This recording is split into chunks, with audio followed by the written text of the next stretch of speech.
વાત કરવા આવ્યા છીએ એસએમની. જે બોલીશ એ સદારામ બાપાની સોગંદ ખાઈને બોલીશ, બધું સાચું બોલીશ, બરોબર. પહેલાં આપણે શરૂઆતથી જ વાત કરીએ એસએમનો ઇતિહાસ. જ્યારે પહેલી વાર હું એના મમ્મી પપ્પાને મળ્યો ત્યારે એસએમના મમ્મી પપ્પાએ મને શું કીધું ખબર છે કે મારો દીકરો આ કના હોજ પાછો છે, કના જેવો પાછો છે, અમને બી ખબર નથી કે અમારા ઘરની અંદર આવું કોઈ નથી. આવું પ્રથમવાર મિત્રો એને વળ્યો. એ મારે એને કેવી રીતના કોન્ટેક્ટ છો, અમુક મારા ભાઈઓએ એને મારવા લીધો, બરોબર. અમારા ગામના જ હતા. પછી હું વચ્ચે પડ્યો. મેં કીધું ભાઈ આને હવે જવા દો, કારણ કે આ વ્યક્તિ આપણો ગરીબ પરિસ્થિતિથી આવે છે અને જવા દો એમ કરીને એ દિવસે જવા દીધો, બરોબર. અને ભાઈ મોની મેં, કારણ કે હું એને માનતો હતો. આપણે એવું નથી કે મારી સમાજની અંદર હું અંદરની અંદર વિરોધ કરું, હું હારો ના લાગુ કાલ ઉઠીને. પછી ફરી બીજી વાર એક ગબ્બર ભાઈ અને એનો વિરોધ છો, બરોબર. એ વખતે હું ગબ્બરના ફ્લેવરમાં હતો અને પછી અમાર બેન થોડો વિરોધ છો, તોય વિરોધ નતો છો. હું એને સમાધાન માટે થરા લાવ્યો, બરાબર. એને બોલાવ્યો, થરા બોલાવ્યો એટલે મારે થોડીક મેટર બની હતી. એ તો હતો જ નહીં, એ તો થથરતો હતો બીજા માણસો જોડે, બરાબર. એ તો મારા અત્યારે ફ્રેન્ડ છે કહેવાનો મતલબ. અને ત્યાં આગળ મારો નાનો વિડીયો બી બન્યો હતો, એના જોડે વિડીયો છે. હવે એની સ્ટોરી લગાવવાનું કારણ અને મારી કોમેન્ટ મારવાનું કારણ તમને રિયાલિટી કહી. જે બોલી છે સદારામ બાપાની સોગંદ કહીને બોલી, બધું સાચું બોલીશું, આમાંથી આટલું પણ ખોટું નહીં બોલું, બરાબર.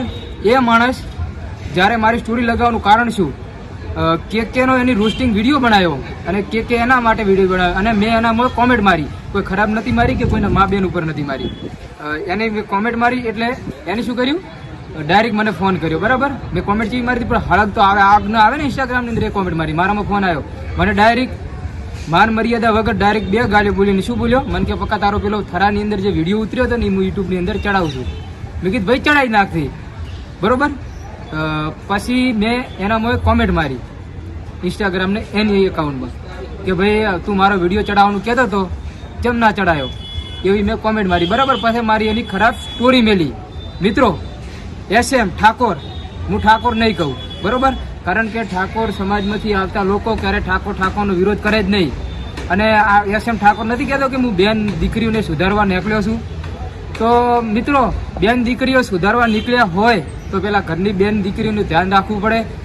તમારા મા બાપનું ઘરે મા બાપ શું કરે છે, તમારી બહેનો શું કરે છે, તમને શું ખબર. 200 રૂપિયા મેં જતી હોય, બરોબર ને, દાડીએ એટલે બધું સમજી લેવાનું તમારે ટૂંકમાં. 200 મેં જતી હોય, મારા હોય ને એ હોય. અને બીજી વાત કરું કે એસએમ ઠાકોર જે થોડુંક પાટાવાળો વચમાં વિડીયો આવ્યો હતો એ કે મારી પર્સનલ મેટર હતી. તો એસએમ ભાઈ તમે મારો વિડીયો જુઓ તો તમે કોમેન્ટ મારજો શું રાતના 9 વાગે એ દિવસે શું બન્યું હતું, તમને બધી ખબર છે, બરોબર. પર્સનલ હતી કે બીજું કોઈ હતું. પછી શું કહેવાય, વગર કોમનો તીર લ્યો, પછી જાતું હોય વાડીમાં લેવું ગોડીમાં. એ તારી વાત કરું ને તો ભાઈ અમે સમાજની અંદર, બરોબર, આજ સુધી સમાજનો કોઈ દીકરો મારા વિરોધમાં આવીને ઊભો ના થાય કે પક્કા તું આ ખોટું કરી રહ્યો છે. કારણ કે સમાજ માટે મેં એટલી એકતાઓ કરી છે, એટલી બધી સમાજને મદદ આપી છે, એટલી બધી મેં મિટિંગો કરી છે. મને ક્યારેય બી મારી સમાજ કોઈ પણ શબ્દોમાં કોઈ દિવસ ખોટું ના કહે. કારણ કે હું એવી જગ્યાએ ઊભો રહેલો છે જ્યારે આખરી ઉમ્મીદ જ્યારે છૂટી જાય ને એ વખતે હું એવી જગ્યાએ ઊભો રહેલો છું, બરોબર. આજે કંઈ વાંધો નહીં, ભલે તે સ્ટોરી ચડાવી, કોઈ ફરક નથી પડતો, બરોબર. અને તારી જિંદગીની અંદર સૌથી મોટામાં મોટી ભૂલ શું હોય છે ખબર છે તને? સૌથી મોટામાં મોટી ભૂલ તે આ સ્ટોરી લગાવી ને, તું ગમે ત્યારે ગમે તે તને પૂછશે ને તો તારી કે જિંદગી એસએમ તારી ભૂલ શું હતી, તો તું એ ભૂલ આ મારી સ્ટોરી લગાવવાનું પડી, બરોબર. આવનારા સમયની અંદર ચોખ્ખા શબ્દોમાં કહું છું, આનું પરિણામ ભોગવવા તૈયાર થઈ જજો. અને એસએમના ગોમની વાત કરું, ચચાસણાની, બરોબર. ચચાસણા આખું ગોમ એના કુટુંબ સિવાય, કુટુંબના તો 2-4 જણા સપોર્ટ કરે અલગ વસ્તે, આખું ગોમ એના વિરોધમાં છે, બરોબર. એ સારું કામ કરતો હોય તો શું લેવા વિરોધમાં હોય. અને જ્યારે ગબ્બર ભાઈનો વિરોધ છો એના રિયલી ખોટું નહીં બોલું, સદારામ બાપાની સોગંદ. એના પપ્પા રોડતા હતા, પાઘડી નીચે ઉતારીને કહેતા હતા કે ગબ્બર ભાઈ અમને તમારી માતા ખરેખર અમે ખૂબ હેરાન પરેશાન થઈ ગયા હતા, આ મારા છોકરાવાજે અમને માફ કરી દો. અને એ વખતે ગબ્બર ભાઈએ માફ કર્યા હતા, બરોબર. અને તું સાચો હોત તો એ દિવસે માફી ના માગી હોત. આ ખાલી ખોટા વિરોધ કરવાના ધંધા બંધ કરી દે ને, ચિરાગના હારા હાથમાં આવી ગયો ને તો ભૂબા ઉગડી જશે, ખબર નહીં પડે, ખબર પડે ને. આ લોકશાહી દેશ છે, લોકશાહીમાં ગમે તે કરી શકે, બરોબર. અને બાકી બીજું તો મારે કોઈ વધારે કહેવું નથી. એટલે માપે રહો, મર્યાદામાં રહો. અને એસએમ તને જે મારી સ્ટોરી ચડાવી એનું પરિણામ તો 100% તારે ભોગવવું જ પડશે. તારે લખી રાખવી.